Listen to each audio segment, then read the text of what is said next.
survivors, and welcome to Survivor's Guild, the only channel that determines your odds of surviving 2010's superb shark movie, The Reef. So stay tuned till the end for your survival stats. I'm your sharp-dressed slasher turned horror host, GhostFake, and today we will be taking a look at what your odds are of surviving 2010's The Reef. But first, go ahead and investigate that like button like it's a mutilated sea turtle or something, and make sure to keep an eye out for the subscribe button. We wouldn't want any surprises or anything. And go ahead and hit that share button to let everyone know that sharks are terrifying. Also, go ahead and check out patreon.com/survivorsguild. For just $1 a month, you can gain access to regular uploads before they're available, and some exclusive content, which I promise I'm still working on. I'm just trying to get ahead of the wave a little bit, and I will be continuing the VHS stats after the Shark Month wraps up. And a special thanks to this video's sponsor, Poltergeist OD. I'm Poltergeist, and I make inappropriate songs about horror movies. So basically, I just came to see some naked D's and A's for free. Take a peek, take a key. 12 cabins, 12 vacancies, 12 bodies, mother pray for me. I might go psycho occasionally. One body too many, pray for me, cause we all go a little mad sometimes. No happy ever after, just chapter after chapter after chapter. Massacre, make the Ripper look like an amateur ambassador of the slashers. Michael, Lord of the Dead, Lord of the Dead. You could wake up in the coroner's bed. This is the hour for mourning and dread. Drain on the blood that was stored in his head. All of the apologies that you can muster from your dread won't protect you on your bed. Nothing will from Pumpkinhead. This is not a dream, baby. This ain't Halloween, baby. When I'm on the scene, this is what we call a scream, baby. Subscribe on YouTube at Poltergeist OD. Follow me on Instagram and the Slasher app at Poltergeist_OD. Thanks, Poltergeist, for sponsoring this video. Now I hope you like being stalked by a great white shark while treading water for hours, because this movie is getting spoiled. The Reef, written and directed by Andrew Traucki, whom you might remember from Blackwater survival stats from 2 years ago. He's also known for taking real-life footage of whatever carnivorous creature is the antagonist and splicing it in with the footage of the actors in such a way that it looks a whole lot more convincing than CGI, which brings a whole new level of terror to his movies. The Reef stars Damian Walshe-Howling, Zoe Naylor, Gyton Grantley, Adrienne Pickering, and Kieran Darcy-Smith. The Reef is about a group of friends who get together after a long hiatus and join their friend Luke, who is delivering a boat, when it unexpectedly capsizes, leaving the group to decide whether to stay on the capsized vessel and go with it wherever the current takes them, or brave the wide open ocean in search of an island for refuge. The Reef is one of my all-time favorite shark movies, and though it's definitely a slow burn, it never ceases to keep me on the edge of my seat. We open up to opening credits and based on true events. Naturally. Before we get introduced to Luke, who is waiting for his friends who just arrived by plane, Matt, his wife Susie, and Matt's sister, Luke's ex-love interest, Kate. They drive to the marina, and Luke introduces Kate to Warren, a fellow boat deliverer, who will be joining them on their expedition. Luke shows Kate around the boat, and the two do some catching up. I really miss you. Sorry. That's okay. We learn that Luke and Kate were a couple until Kate wanted to take a break. The group sets sail, since shark movies rarely take place in a marina, and they head to a small island that Luke wants to show them. When they arrive, they get into the dinghy and head towards the island for some snorkeling, while Warren stays on the yacht and fishes. The group swims around the reef, doing some sightseeing before they take a break on the island. Wow. Luke and Kate escape away to fulfill the awkward love story included in this movie, before Matt comes over to let them know that there's something up with Warren. Something up with Warren. And when they get back to the beach, they see that the tide has dropped significantly, and that they need to get back to the yacht in order to get into deeper waters before the reef becomes a problem. But on their way, they hit bottom, putting a hole in their dinghy. I think it's leaking. What? They get back to the yacht and rush to get sailing before scraping on the reef below. The next morning, Kate and Luke have another go at the whole romance thing, this time less awkward and more apologetic, and Luke goes into the cabin to make brekkie. But while in there, the yacht hits a reef, causing it to capsize, filling the cabin with water. Luke helps Susie, Warren, and Matt get out of the cabin, and they climb onto the overturned vessel and evaluate their predicament. Look at that. Luke determines that they are in a current and need to make a swim for an island that he knows of, but Warren is apprehensive. I fish these waters, mate. I know what's out there. I'm not getting in that water. and he refuses to get in the water. Luke lays out that the island is about 10 to 12 miles away, and that he's sure they can make it, and that they might have to swim with sharks, but that might be dying of dehydration on the boat that might not stay afloat. Luke dives back into the boat and grabs supplies, and he, Matt, and Susie get ready to swim. Luke splits their limited supplies between them, while Kate and Warren decide to stay behind. They say their goodbyes and get into the water and begin their swim. They don't get too far into their swim before Kate asks them to wait, and she joins them, leaving Warren the lone person staying with the yacht. The quartet swim and converse, and the movie does a great job of showing us the vast expanse of the blue abyss they're in, but also the panic-inducing claustrophobia of what's in their immediate vicinity that they cannot see, with Luke occasionally donning the goggles and looking around underwater to find out what's been splashing. They see something bobbing in the distance, and Matt swims over to it to check it out. He realizes that it's a turtle shell and spins it around to find out that this turtle has been turned into turtle soup, which can mean only one thing. Either they are sharing the water with a shark, or more likely, a shredder.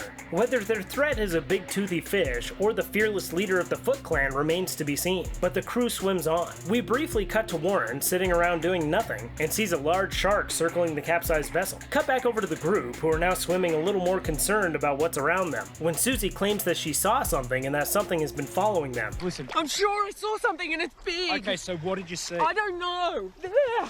Luke puts on his goggles and looks around before he finally catches a glimpse of something big, but he then lies to the group and tells them he doesn't know what he saw. Luke continues looking while the shark swims closer and closer to them. He breaks the news to them but tries to keep them calm and has them huddle closer together.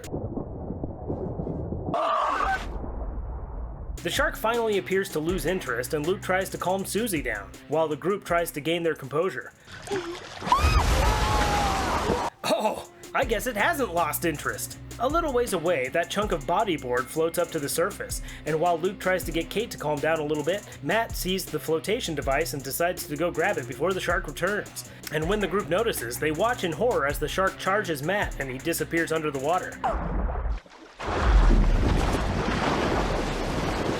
He surfaces a short time later and they swim towards him while he cries for them to stay away from him because his leg is gone. Matt then dies in Luke's arms while telling them that they need to get away from him, landing Matt in the meat bank at deposit number 1. Luke grabs Susie to get her away from the shark attractant while Kate clings to her dead brother trying to wake him up. Kate eventually leaves his body and returns to the group, and they commence swimming away while nature takes its course on the floating feast. That night, Susie takes her frustrations out on Luke, who, by the look in his eyes, knew it was coming. But their game of blame gets put on hold when they hear something splashing around them. The next day, Kate wakes up and can see a small bit of land in the distance. She wakes up the other two and they begin swimming towards it. They stop on the first small bit to take a rest before they head to the larger portion. They decide to go ahead and make a swim for it, having not seen the shark in a while. And when Luke gives them the all clear, they head into the water. A short time into their swim and Kate sees a fin, but it turns out to just be a dolphin. It's a dolphin.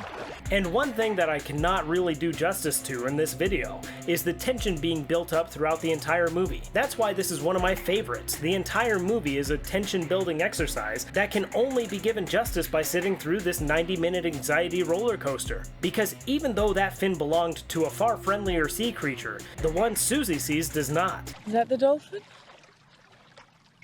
And when Luke goes to look underwater, we get this. Before we realize that Susie is now missing. Susie surfaces several meters away from them and Luke swims towards her, only for her to disappear again. Luke looks under the water to find her, only to see that Susie has become some sort of sea life buffet in our meat bank at deposit number 2. The circle of life is a beautiful thing. This is exactly what Elton John was singing about in that song.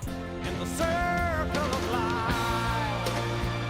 Luke and Kate quickly swim to the next small chunk of land that they can rest on and get themselves out of the water. They reflect on what just happened to Susie, and Luke decides that it's time to swim towards the next small bit of land. They swim to it without incident, and Kate notices that she cut up her foot on some reef, so Luke bandages it up before they confess their love for each other. I love you, Luke. I love you too. Before leaving the rock and swimming towards the tiny island, cautious but ignorant of the shark following them. Kate sees the shark's dorsal fin, and Luke watches the shark repeatedly approach them before backing off, when Luke decides to chuck his backpack as a diversion and have them swim as fast as they can to the tiny island. Luke helps Kate onto the rocks as the shark swims towards them, while he cries for her to help him up out of the water. Pull me up! Take me! But when Kate can't pull him up, the shark pulls him into the meat bank at deposit number 3. Pull me up! We then get some text that says that Kate was found the very next day and taken to the hospital, and that despite an extensive search, Warren and the yacht were never found. That means that Warren ended up in the meat bank at deposit number 4, and the movie ends. So now, to find out, what are your chances of suffering survivor's guilt? This is where we take a look at our main characters and the death that surrounds them to determine your odds of surviving this movie. And today's survival stats are brought to you by Poltergeist OD. We start off our meat bank deposits late in the game with Matt bleeding into the meat bank at deposit number 1, followed by Susie reuniting with her husband at deposit number 2, and then Luke being let down by Kate at deposit number 3. And we wrap up our meat bank deposits with Warren never being seen again at deposit number 4 into our meat bank. Now let's take a look at our survivors. We've got Kate, which means that out of a total of 5 characters, only 1 survives, giving you a 20% chance of surviving this movie. Given those odds, how many of your friends would you let the shark eat before you feed yourself to it?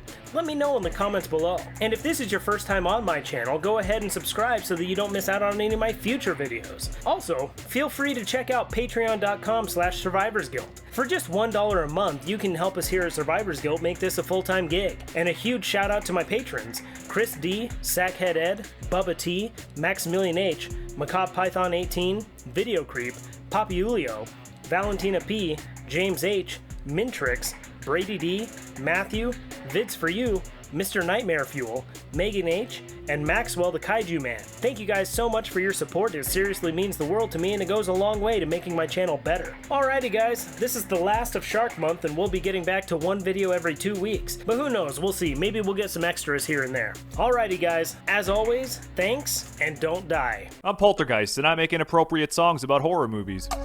So basically, I just came to see some naked D's and A's for free. Take a peek, take a key. 12 cabins, 12 vacancies, 12 bodies, mother pray for me. I might go psycho occasionally. One body too many, pray for me, cause we all go a little mad sometimes. No happy ever after, just chapter after chapter after chapter. Massacre, make the Ripper look like an amateur ambassador of the slashers. Michael, Lord of the dead, Lord of the dead. You could wake up in the coroner's bed. This is the hour for mourning and dread. Drain all the blood that was stored in his head. All of the apologies that you can muster from your dread won't protect you when you're bed. Nothing will from Pumpkinhead. This is not a dream, baby. This ain't Halloween, baby. When I'm on the scene, this is what we call a scream, baby. Subscribe on YouTube at Poltergeist OD. Follow me on Instagram and the Slasher app at Poltergeist_OD.